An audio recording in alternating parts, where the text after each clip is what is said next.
अस्सलाम वालेकुम जी। टिकटॉक की दुनिया में खुशामदीद और मैं हूं आपका मेजबान तबस्सुम रियाज रांझा। और आज मैं अकेले प्रोग्राम इसलिए कर रहा हूं कि पहले मेरे साथ एक मेरी को एंकर मौजूद थी जिनका नाम था सुंदस रियाज। बड़ी जबरदस्त थी, बड़ी दिलचस्प थी और आज उनके बारे में मैं ये कहूंगा कि वो कोई और प्रोग्राम अब करेंगी हमारी ही A1 टीवी की स्क्रीन के ऊपर। और एक बार फिर मैं अकेला हो गया, तन्हा हो गया, क्योंकि मैंने अकेले ही ये टिकटॉक की दुनिया प्रोग्राम शुरू किया था। तो सुंदस बीच में आई थी तो बड़ा जबरदस्त उनके साथ भी एक केमिस्ट्री हमारी मिल गई थी। तो ले जी, बड़े जबरदस्त किस्म के टिकटॉक आए हुए हैं। तो पहले टिकटॉक की जानिब चलते हैं और देखते हैं कि इसके अंदर मुनीब क्या कर रहा है।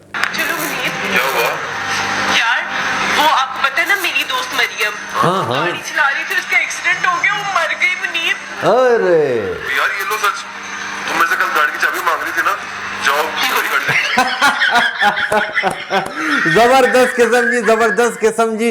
ये मुनीब हैं, लाहौर के टिकटॉकर हैं, मेरे बड़े जबरदस्त किस्म के दोस्त भी हैं। इनके साथ मैंने प्रोग्राम भी किया था। बड़े यूनिक हैं और बड़े जबरदस्त किस्म के टिकटॉक बनाते हैं। तो ये तो वही बात आ जाती है कि बेगम जो होती है, बेगम से तो जान छुड़ाने का एक ही तरीका होता है कि उसकी वो जो चिक चिक और बातें होती है, बेसिकली इसके अंदर होती है एक मोहब्बत है। मगर उस मोहब्बत के सिकंदर के अंदर आपको पता है कि जब तक वो थोड़ा सा दूर ना जाए, तो आपको पता है जब कोई दो मोहब्बत करने वाले थोड़ा सा दूर जाते हैं तो तब भी उस मोहब्बत की शिद्दत का पता लगता है। ले जी, चलते हैं अगले टिकटॉक की जानिब और देखते हैं कि इसके अंदर दादी माँ क्या कह रही है। कॉल आ रही है दादी माँ को। हेलो बेबे, 2000 पिया चाहिदा ही। हेलो, आ नहीं आ रही। ओ 2000 पिया चाहिदा, 2000। ओ बेबे हो गई ना, 2000 पिया चाहिदा। तुम सुन गया? तू दे रहा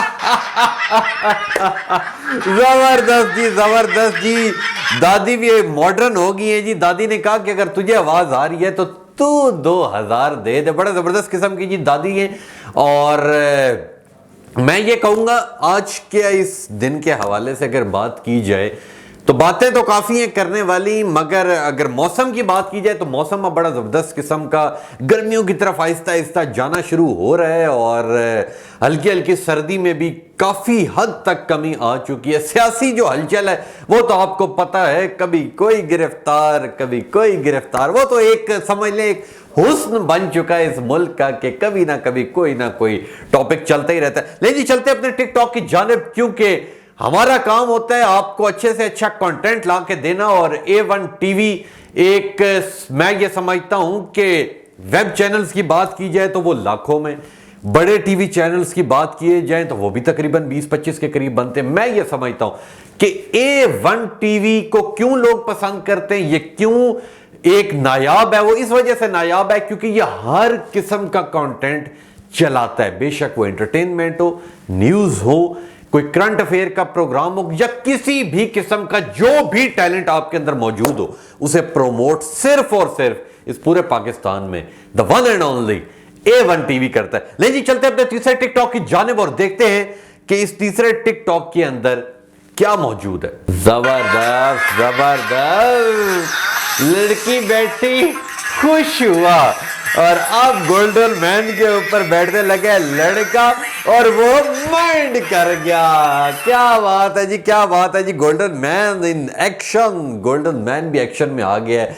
तो ये भी एक मोहब्बत की कहानी होती है जी, मोहब्बत करने वाले। और अभी पिछले दिन ही 14 फरवरी गुजरा, वैलेंटाइन डे था उस दिन। और मजे की बात ये है इसके अंदर कि मुझे गांव तो भूल गया, उसका नाम भूल गया। वहां पे क्या हुआ कि किसी पार्क के अंदर लड़का और लड़की बैठ के बातें कर रहे थे, वैलेंटाइन डे स्पेशल मना रहे थे। तो अचानक पुलिस ने छापा मार दिया और ऐसा छापा मारा कि उन्हें वहां से लिया, थाने में ले गए और थाने में जाके उनका निकाह कर दिया कि लो भाई, वैलेंटाइंस डे को वेडिंग एनिवर्सरी में उन्होंने चेंज कर दिया। ले जी, चलते अपने चौथे टिकटॉक की जानिब और देखते हैं कि चौथे टिकटॉक के अंदर क्या मौजूद है। जब अमीरों की लड़कियां बोल बटे करवाती हैं। वाह, हेलो डॉक्टर, मैं अपने लिप फिलर करवाना चाहती हूँ काइली जेनर जैसे। क्या बात है, क्या कोर्स मैं भी कर दूंगा। वाह, ओके, ऑल डन, आप चेक कर सकते हैं। क्या बात है, वाह, जबरदस्त। तो काइली जेनर से भी ज्यादा खूबसूरत हो यस, गई हूँ। खूबसूरती। और हमारी ਡਾਕਟਰ ਸਾਹਿਬ हाँ जी फरमाओ। ਡਾਕਟਰ ਸਾਹਿਬ ਤੁਸੀਂ ਟਿਕਟੌਕ ਤੇ ਡੋਲੀ ਵੇਖੀ ਵਟੇ ਬੁਲਾ ਲਈ जी देखिए मैं हो जाएंगे हो जाएंगे मसला ही कोई नहीं। ठीक है डॉक्टर साहब कर दियो अरे चेक करो चेक कर रहे हैं। ओह डॉक्टर साहब मेरा बेड़ा कर दी। क्या बात है जी, क्या बात है जी। ये डॉली है, टिकटॉकर है, वो भी बड़ी ज़बरदस्त किस्म के टिकटॉक बनाती हैं, काफ़ी मकबूल हैं।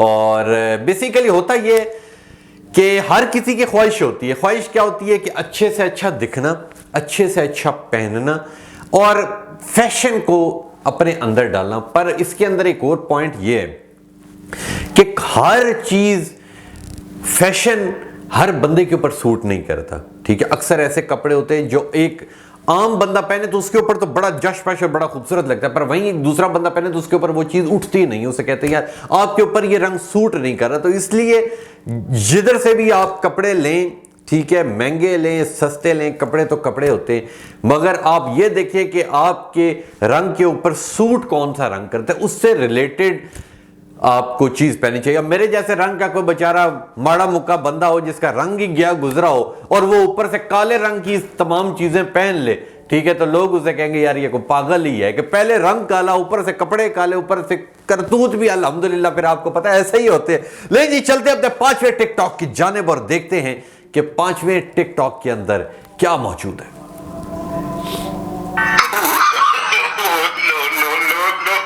नहीं, ऐसा लग रहा है जैसे सांप आ गया, पीछे से डंडा आ गया, डंडा लगते ही बंदा बाहर आ गया। ले जी बड़ा जबरदस्त किस्म का टिकटॉक था जी, ये 5वां टिकटॉक था जी, बड़ा जबरदस्त किस्म का। बड़ा इसके अंदर एक होता है बेसिकली मजाक के कुछ तरीके होते हैं, कुछ ऐसे चीजें होती हैं जैसे करने से एक हंसी आती है, एक मजाक आता है, मगर कभी भी किसी मजाक के अंदर कोई भी ऐसा काम ना करें जिससे किसी की दिल आजारी हो। ले जी चलते अपने 6ठे टिकटॉक की जानिब और देखते हैं कि इस 6ठे टिकटॉक के अंदर क्या मौजूद है। ले जी आग नहीं लग रही, तुम्हारे रिश्तेदार रिश्तेदार ले जी रिश्तेदारों की बात की जाए तो बेसिकली रिश्तेदार जो होते हैं ना, रिश्तेदार कौन होते हैं कि रिश्तेदार की अगर डेफिनेशन देखी जाए, अक्सर लोग मेरे से पूछते हैं तो मैं उन लोगों को ये कहता हूं कि आप सब लोगों को ये नहीं पता कि व्हाट इज मेंट बाय रिश्तेदार, कि रिश्तेदार क्या होते हैं, जो आपके रिलेशनशिप वाले होते हैं, जिनके साथ आपके खून के रिश्ते होते हैं। तो आखिर रिश्तेदार कौन होता है? ये रिश्ते से निकला होता है। बेसिकली रिश्तेदार वो होता है जो आपकी खुशी और गम में आपके साथ खड़ा होता है, जिसे पता हो कि आप दुखी हैं, वो आपके दुख में शरीक हो। ऐसा ना हो कि आप दुख में हो, वो सुख में हो और वो जान पूरे को बताए कि यार फलां बंदा दुख में बहुत अच्छा उसके साथ है। This is not called a रिश्तेदारी। रिश्तेदारी जो होती है, जो आपकी बरादरी होती है, जिनके साथ आपका खून का रिश्ता होता है, बेसिकली रिश्तेदारी का मतलब ये होता है कि वो आपके साथ खड़े होते हैं कि अगर उनमें कोई बुराई है या उनमें कोई कमी है, आप उस चीज को कवर करते हैं। बेसिकली इस कवर करने को, जिंदगी के इन मसले मसाइल को कवर करने को रिश्तेदारी कहते हैं। रिश्तेदार कहते हैं कि रिश्तेदार वो है जो आपके गमों को, जो आपकी तकलीफों को कवर करता है। मुझे एक छोटी सी बात याद आ गई, मैं आपसे वो भी बात का जिक्र करता चलूं। एक शादी थी, उसके अंदर काफी लोग आ गए तो खाना कुछ कम पड़ गया।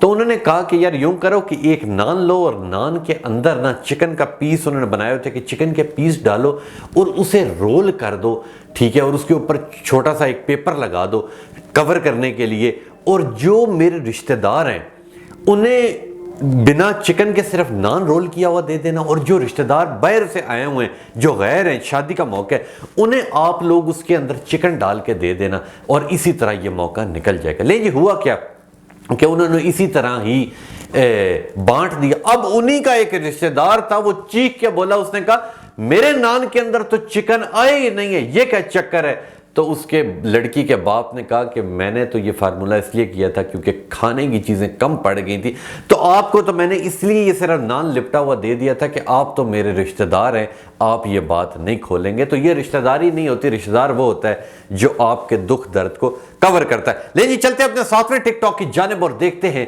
कि 7वें टिकटॉक के अंदर क्या मौजूद है। एक ही कर रहे हैं, बाल खड़े का क्या बात है जी, बाल खड़े हो रहे हैं, हीरो लगा हीरो लो जी झाड़ू जबरदस्त जी, क्या बात है जी। बालों की भी जो बड़ी बड़ी किस्में बनी होती हैं, कुछ लोग छोटे बाल रखते हैं, कुछ लोग बड़े बाल रखते हैं। अगर मैं अपनी बात करूं तो मुझे तकरीबन 15-16 साल हो चुके हैं बाल रखे हुए। अब मैं खुद भी थक चुका हूं बालों से। अब मैं भी किसी दिन बिल्कुल अपने, मेरा कैमरा मैन है इरशाद, उनका नाम है, तो वो बड़े खूबसूरत और छोटे से बाल रखते हैं, तो मैं भी उनसे जेलस होता हूँ कि यार इतने उनके यूनिक और खूबसूरत से बाल हैं। तो अक्सर वो मुझे कहते हैं आपके बाल मुझे अच्छे लगते हैं, तो मुझे उनके बाल अच्छे लगते हैं। तो अब हो सकता है अगले 4-5 सालों में मेरे बाल कट जाए और उनके बाल बड़े हो जाए। और मैं अपने कैमरामैन की बड़ी तारीफ करता हूँ, क्योंकि ये वो लोग होते हैं जिनकी वजह से हम लोग स्क्रीन के ऊपर आते हैं, और ये डे एंड नाइट, ये 24-24 घंटे भी मेरे साथ ट्रांसमिशन के अंदर मौजूद रहे। बड़ा ज़बरदस्त किस्म का है। तो इनका मैं बहुत शुक्रिया अदा करता हूँ, इरशाद अली विस्तड़ो साहब का। तो लेंगे चलते हैं अपने 8वें टिकटॉक की जानिब और देखते हैं कि इस 8वें टिकटॉक के अंदर क्या मौजूद है। हेलो, सुनो जी, मुझे ना लेने आ जाओ। मैं नहीं आता ही, बीवी तो गई तू 10 दिन नहीं हुए तेरे को गई हुई। यार लेने आ जाओ यार। ना मैंने मम्मी के साथ, भाई के साथ, भाभी के साथ, सबके साथ लड़के देख लिया। पर जो मजा आपके साथ है वो किसी के साथ नहीं है जी। बड़ा जबरदस्त किस्म का जी ये टिकटॉक है। बेसिकली ये जो मियां बीवी की आपस में लड़ाई होती है, ये बेसिकली एक मोहब्बत की निशानी होती है। ठीक है, ज़ाहिर सी बात है, जिधर दो बंदे रहते हैं, 24 घंटे साथ रहते हैं, तो उसके अंदर छोटी छोटी बातों के ऊपर नोक झोंक होती रहती है। मैं हर किसी को यही कहता हूं कि रिश्ते जो होते हैं ना, रिश्ते इस तरह नहीं खत्म किए जाते कि छोटी सी बात हो और आप ये कह दें कि बस ये खत्म, ये रिश्ता खत्म, जब मैंने इसका रिश्ता नहीं रखना। ऐसे नहीं होते। रिश्ते के अंदर अगर मियाँ बीवी का रिश्ता है तो कभी मियाँ को थोड़ा नीचे हो जाना चाहिए, कभी बीवी को थोड़ा नीचे हो जाना चाहिए। यानी कि जितना आप थोड़ा सा नीचे होंगे, आपकी लाइफ के अंदर उतनी खुशी आएंगी, उस रिश्ते के अंदर उतनी ज्यादा जान आएगी कि जितना आप उसके अंदर नीचे होंगे। लेकिन चलते हैं अपने 9वें और आखिरी टिकटॉक की जानिब और देखते हैं कि इसके अंदर क्या हो रहा है। कौन बच्चा? 10 रुपए का सवाल है बच्चा, चल पूछ, शायद मैनू आंदा होवे। जबरदस्त किस्म जी, जबरदस्त किस्म जी। और ये जी आखिरी टिकटॉक था हमारा, और इसके अंदर ये था कि जी पैसों के ऊपर सवाल जवाब होते हैं। बड़े ज़बरदस्त किस्म के लोग इनसे लाखों रुपए भी कमाते हैं। और आज तो इंटरनेट का ज़माना है, और इस इंटरनेट के ज़माने के अंदर तो मैं ये कहता हूँ कि जितना हो सके आप इंटरनेट का इस्तेमाल करें, पर अच्छी चीज़ के लिए। लोग उससे लाखों रुपया कमा रहे हैं और प्रॉपर्टीज़ बना रहे हैं, घर बना रहे हैं, तो ये एक लाइफ का एक हिस्सा होता है। मगर अल्लाह ने इंसान के हाथ में सिर्फ नीयत और कोशिश दी है, कामयाबी अल्लाह देता है। अगर आजकल की बात की जाए तो जब 50 रुपए लीटर पेट्रोल हुआ करता था तो तब भी कमर टूटी हुई थी, लोगों से नहीं डलवाया जाता था। आज 300 रुपए के करीब पेट्रोल पहुंच चुका है। आज भी मुश्किल है, मगर इस मुश्किल के अंदर भी चल रहे हैं, जी रहे हैं। किस चीज के साथ? इस चीज के साथ कि अल्लाह करेगा एक दिन अच्छा वक्त आएगा, एक दिन अच्छा लीडर इस मुल्क में आएगा, एक दिन वो शख्स आएगा जो हमारी और हमारी नस्लों के बेहतरीन मुस्तकबिल के बारे में सोचेगा। वो सिर्फ और सिर्फ अपनी जेब के बारे में नहीं सोचेगा, वो इस मुल्क के बारे में सोचेगा, वो इस मुल्क के गरीबों के बारे में सोचेगा। क्योंकि अगर आप, हमेशा क्या होता है, इंसान की फितरत है कि इंसान के पास जो चीज़ होती है उसे उस चीज़ की कदर नहीं होती, वो अपने से ऊपर देखता है। अगर मेरे पास 4 गाड़ियाँ हैं तो मेरा दिल होगा मेरे पास 10 गाड़ियाँ हों, जिसके पास 10 गाड़ियाँ उसका दिल होगा मेरे पास 100 गाड़ियाँ हों। मगर हम लोग अपने से नीचे नहीं देखते कि हो सकता है जो लाइफ मैं अपनी गुजार रहा हूँ, ठीक है, न जाने कितने लाखों लोग हैं जो बेचारे ये तरस रहे हैं कि उन्हें 3 वक्त की रोटी भी नसीब हो जाए। और बड़ी मुश्किलात होती हैं जी, पर आपका ईमान पक्का होना चाहिए, ठीक है, हराम की तरफ नहीं जाना चाहिए। मेहनत करें, स्ट्रगल करें, अल्लाह इंशाल्लाह आपको सिला देगा। अब 2-3 मैसेजेस हमारी तरफ आए हुए हैं, ठीक है, वो मैं पढ़ देता हूँ। मैसेजेस तो काफ़ी आए होते हैं, तो उन्हीं में से कुछ मैं शेयर कर देता हूँ, ठीक है। साकिब साहब ने मैसेज किया हुआ है जी कि रांझा अंकल आपका प्रोग्राम बड़ा ज़बरदस्त है और आप इस तरह के प्रोग्राम करते जाए। बहुत शुक्रिया साकिब साहब, आपका बहुत शुक्रिया, आपने इतना अच्छा मैसेज किया। और अगले मैसेज की जानिब चलते हैं जी। अगला मैसेज आया हुआ है जी, आतिफ ने किया है सरगोदा से, और आतिफ ये कह रहे हैं कि रांझा साहब मैं आपके प्रोग्राम में आना चाहता हूँ, प्लीज़ प्लीज़ प्लीज़ मुझे बुलाएं। इंशाल्लाह जी आतिफ साहब, आपको भी इंशाल्लाह प्रोग्राम में मधु मैं करूँगा इंशाल्लाह। आप लोग इतना प्यार देते हैं। और एक आध और मैं मैसेज पढ़ देता हूँ। सोनिया ने मैसेज किया है कि रांझा भाई, आपका प्रोग्राम तो मैं बहुत शौक से देखती हूँ और आपके चैनल को बहुत लाइक करती हूँ, आप बहुत ज़बरदस्त हैं, मैं आपकी बहुत बड़ी फ़ैन हूँ। थैंक यू सो मच जी, आप का इतना कहना ही हमारे लिए बहुत है। और भी काफ़ी नीचे आए हुए हैं जी, सरफराज का मैसेज आया हुआ है, तनवीर का मैसेज आया हुआ है, फरा का मैसेज आया हुआ है, फरिया का मैसेज आया हुआ है, और इसके अलावा और नीचे ढेर लगा हुआ, इतने ज़्यादा। नवाज का मैसेज आया हुआ, न जाने कितने कितने, यहाँ पे मुदस्सिर का मैसेज आया हुआ, न जाने इधर मैं ढेर नीचे खोलता जाऊं तो वो मैसेजेस की लिस्ट खत्म ही नहीं होती। आप सबका बहुत बहुत शुक्रिया, आप लोग इतना प्यार देते हैं। और आखिर में मैं एक अच्छी बात शेयर करूंगा, क्योंकि इस टिकटॉक के अंदर एक रिश्तेदारी की बात आ गई थी, तो अपने रिश्तेदारों की कदर करें, अपने दोस्तों की कदर करें, अपने मोहल्ले वालों की कदर करें। आप जिंदगी में एक चीज याद रखिएगा, आप जो किसी के साथ बर्ताव रखेंगे या जो आप किसी के लिए दिल में सोचेंगे, अगर आप बुरा सोचेंगे तो उसके साथ बुरा नहीं होगा, बुरा एट लास्ट आपके साथ ही होगा। अगर आप किसी के साथ अच्छा सोचेंगे, किसी के लिए अच्छा सोचेंगे, तो आपके साथ भी अच्छा होगा। इसलिए अपनी नीयत को साफ रखें, अल्लाह रसूल का नाम लें, और हमेशा ये ना देखें कि यार ये मैंने मेहनत की, मुझे इसका सिला नहीं मिला तो मैं मेहनत छोड़ दूं। नो वे, ठीक है। इंसान है ना, इंसान खता का पुतला होता है, और कुल्लो नफ्सन ज़ायक़तुल मौत, हर जानदार ने एक दिन मौत का मज़ा चखना है। हमने एक दिन इस दुनिया से चले जाना। अगर इस दुनिया की बात की जाए तो इसके अंदर आप 200 क्या 5 लाख भी घर खरीद लें या करोड़ों अरबों आप प्लाट भी खरीद लें, तब भी आपने उसी कफन के अंदर एक दिन ये दुनिया छोड़ के जाना है। इसलिए वो वक्त गुजार के जाएं, वो टाइम गुजार के जाएं कि आपके जाने के बाद लोग आपकी कदर करें। इंशाल्लाह मिलेंगे आपसे अगले प्रोग्राम में, तब तक के लिए अपने मेज़बान तबस्सुम रियाज रांझा को दीजिए इजाज़त। अल्लाह हाफिज़।